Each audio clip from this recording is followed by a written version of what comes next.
Hey, just a quick one here, folks, to show you some of the things you have to do if you want to keep these properly winterized and get the most benefit from doing that. We've got a cold spell coming up, and because of the warm temperatures we've had this winter, the bubble wrap has pulled up on these about anywhere between 6 to 12 inches off the bottom. And because it's going to be in the very low 20s, I don't want the bottom foot of these plants exposed.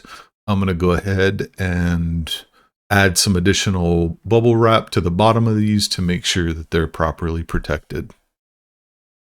Now all I'm going to do is cut off about a 2 by 2 foot section of bubble wrap and wrap it around with an extra piece of tape.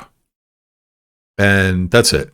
Just looking to protect the bottom of these and not have them exposed to the 20-degree temperatures.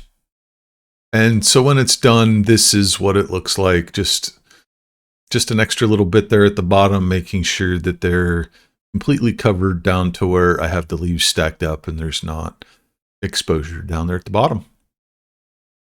That'll do it for this one. Short and sweet, just showing you some of the things you want to be looking out for as the winter goes on. And I'm getting excited for spring coming soon and looking forward to unwrapping these things and seeing how tall we can get them this year. If you have any questions, drop a comment down below and I'll be sure to get back to you. Thanks.